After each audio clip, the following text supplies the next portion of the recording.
Hello and welcome. You're watching Express News. In the next half an hour, we'll get you all the latest news and updates. My name is Abhishek Mahajan. Let's start with the top story.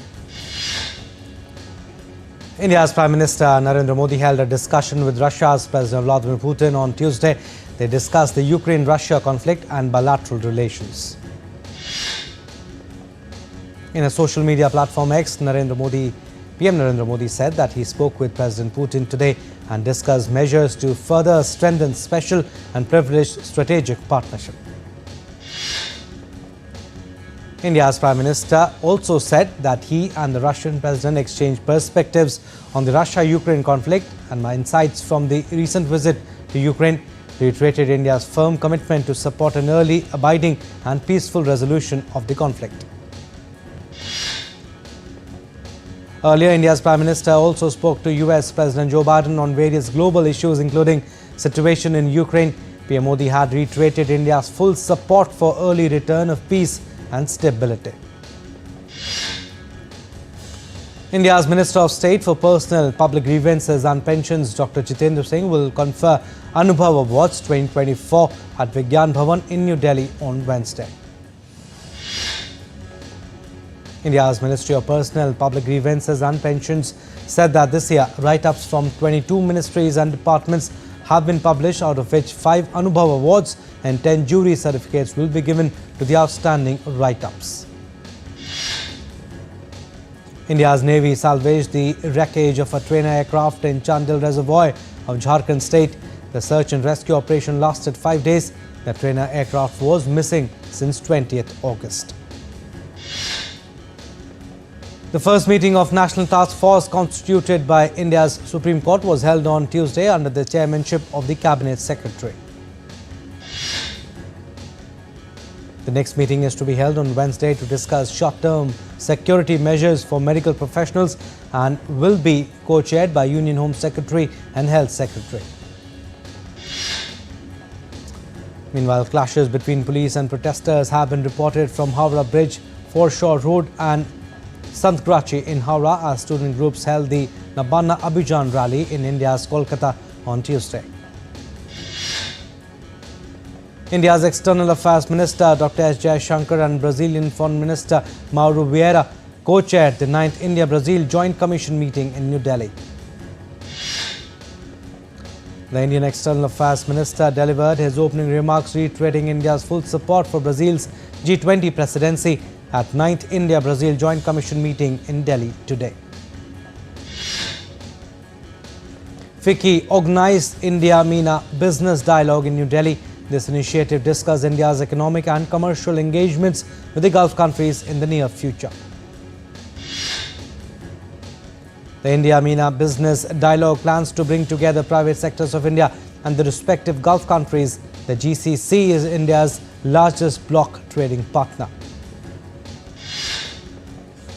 In the business dialogue, GCC countries have emerged as an important hub for innovation. The future holds immense potential for deeper cooperation in emerging sectors such as AI, healthcare and space technology between India and GCC countries. India has been declared the world's fastest growing major economy by the International Monetary Fund's latest World Economic Outlook report as of July 2024. The IMF forecasts India's economic growth to reach an impressive 7% in 2024 and 6.5% in 2025. In business, the Indian stock markets ended in green as Sensex rose marginally by 13.65 points to settle at 81,711. The Nifty gained 7.15 points to end at 25,017.75. The Indian rupee fell 5 paise to close at 83.92 provisional against the US dollar. Asian equities fell 0.1%, snapping a 3-day winning streak after rising over 11% from August 5 through Monday.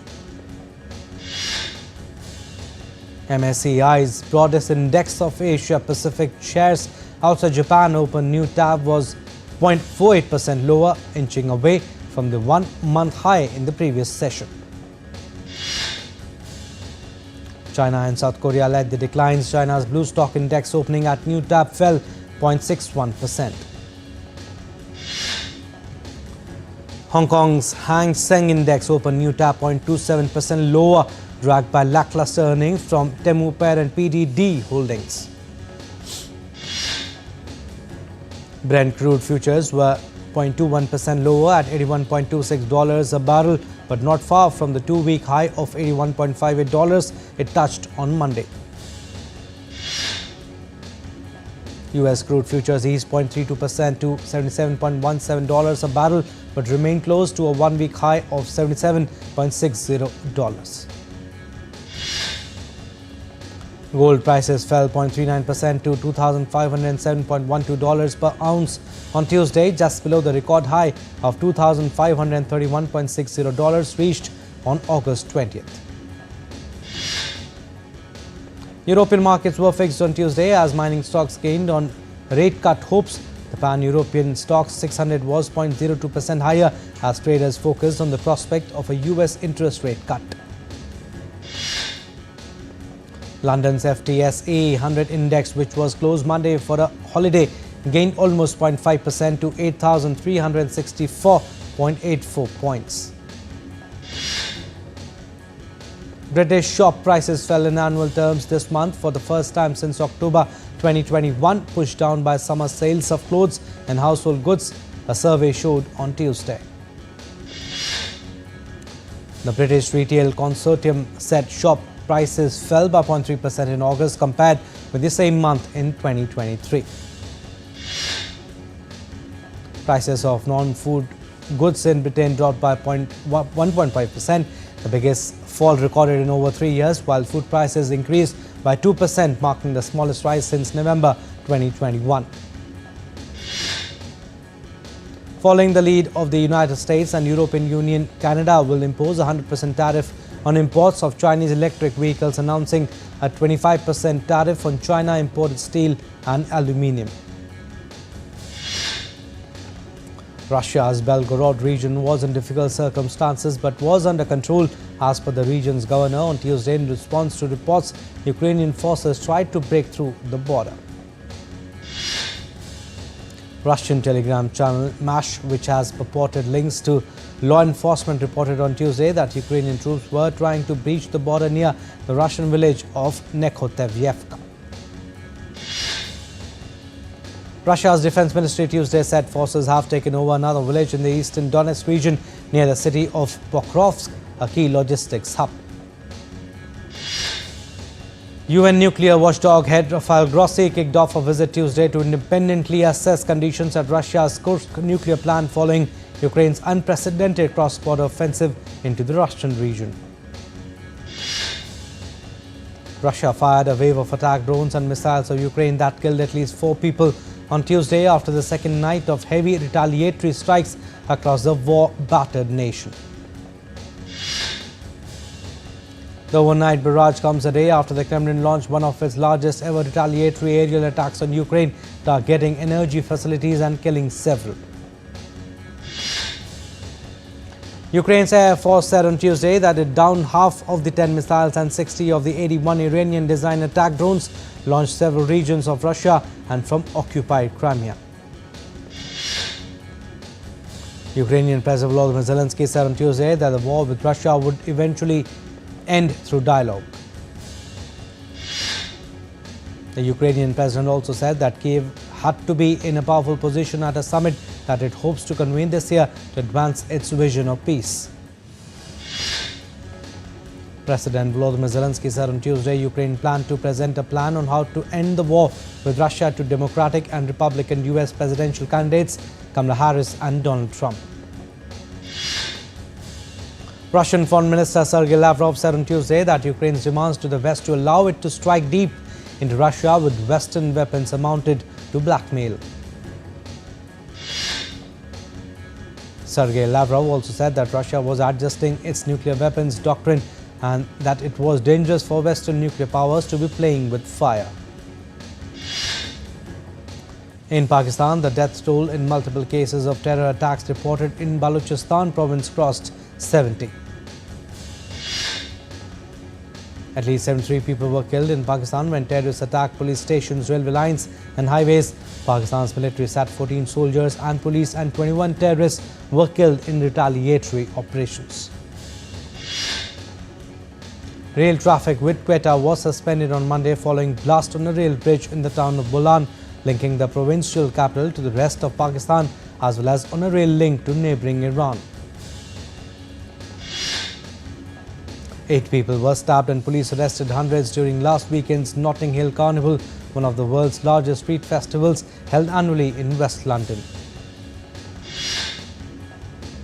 Updating on their policing operation late on Monday, the capital's Metropolitan Police said several people were stabbed on the final day of the world-renowned 3-day celebration of British Afro-Caribbean identity.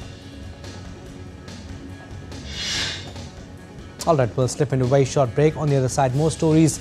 Keep watching Express News.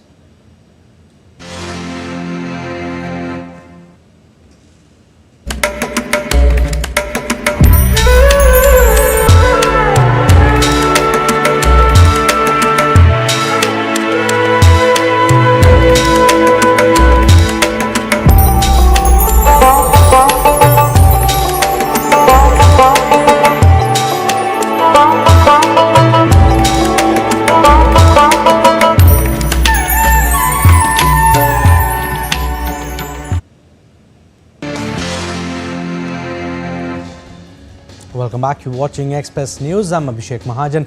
Some more stories. 7 people have lost their lives in the past 24 hours in the Indian state of Gujarat as relentless rainfall continues to affect all districts of the state. Heavy rain is expected to continue in Gujarat until August 29, with India's weather agency predicting extremely heavy rainfall across the state. Western railway trains are running behind schedule and buses in many parts of Saurashtra have ceased operations due to widespread flooding. The death toll from devastating floods caused by relentless monsoon rain and overflowing rivers in Bangladesh has risen to 23, with around 1.24 million families stranded across 11 districts. UN Chief Antonio Guterres issued an SOS for the Pacific Islands, where ocean temperatures are rising at 3 times the rate worldwide. In Tonga, for the Pacific Islands Forum, UN Chief highlighted a report showing that the Southwest Pacific has experienced sea level rises more than twice the global average over the past 30 years. Surging waters have burst through a dam, destroying at least 20 villages and leaving at least 30 people dead in eastern Sudan, according to United Nations. As Sudan continues to grapple with flash floods that have claimed several lives, Sudanese Army Chief Abdel Fattah al-Burhan visited flood-stricken areas in eastern Sudan. Strong winds and rain swept across a coastal town on the Oshima Islands on Tuesday morning as Typhoon Shanshan made its way towards southwestern Japan. Emergency crews in Ketchikan, Alaska prepared for more landslides after a rain-drenched slope gave way on Sunday, killing 1 person, injuring 3 and damaging dozens of homes. SpaceX has delayed the Polaris Dawn mission, an all-civilian orbital expedition featuring the first private spacewalk, from Tuesday to Wednesday due to a technical issue. Once launched atop a Falcon 9 rocket, the SpaceX Dragon capsule is set to reach a peak altitude of 870 miles, higher than any crewed mission in over half a century. China has seen the rise of a solar panel Great Wall in Kubuki Desert in country's northern region of Inner Mongolia. With 3,100 hours of sunshine annually, the Kubuki Desert Solar Project aims to span 400 kilometers and provide clean electricity for over 300,000 people each year. To mark her 102nd birthday in style, British centenarian Mennett Bailey leaped from a small plane for a thrilling skydive over Suffolk, England. After completing a 7,000-foot jump, the fearless centenarian Bailey became Britain's oldest skydiver. She undertook the parachute jump to raise money for charity. In Wales, crowds gathered at a weed-infested bog just outside the small town of Llanverted Wells for the World Bog Snorkeling Championships. To take part in the snorkeling competition, contestants must don snorkels and flippers and swim 2 lengths of a 55-meter channel cut into the Wainwright peat bog. Water-loving pooches hit the waves in Southern California as they prepare for the annual Surf Dog Surfathon in September, hosted by the Helen Woodward Animal Center. As per the Californian Animal Center, the competitive dog surfing was pioneered by the organization 18 years ago to raise funds for pets and animal programs. As Argentina's capital Buenos Aires hosts the annual Tango World Cup, tourists from around the globe are flocking to the city to take their first step into the world of tango. The streets of West London were filled with brightly coloured outfits as the Notting Hill Carnival, one of the largest street festivals in the world, held its main parade. The 56th edition of the carnival attracted around 1 million people to the streets of Notting Hill just a month after England was struck by a series of far-right racist attacks in late July. New York streets came alive with the flavors of Japan as thousands from across the country gathered for Japan Fest, an outdoor Japanese food festival. Described by organizer Misako Shoji as the world's largest Japanese outdoor food event, the festival attracts over 50,000 people each year and will conclude in November. As part of Japan's Yoshida Fire Festival, giant torches were ignited along a street that forms part of the pilgrimage route for Mount Fuji worshippers in Fuji Yoshida city. The 400-year-old Yoshida Fire Festival has been held to mark the end of the summer climbing season for Mount Fuji. Netflix has released a teaser for Emilia Perez, Jacques Audiard's Cannes-filling musical drama starring Zoe Zalfana and Selena Gomez. The film Emilia Perez will hit select theatres in the US and Canada on November 1st before making its Netflix debut on November 13 for audiences worldwide. Netflix has released the trailer for Part 2 of the Emily in Paris Season 4. The new episode promises a journey to Rome, introduce new characters and will premiere on September 12th. Popular streaming service Netflix announced the second season of the crime thriller series Kohra on Tuesday. Actor Barun Sobti will return in the new series, with Mona Singh joining him in the show.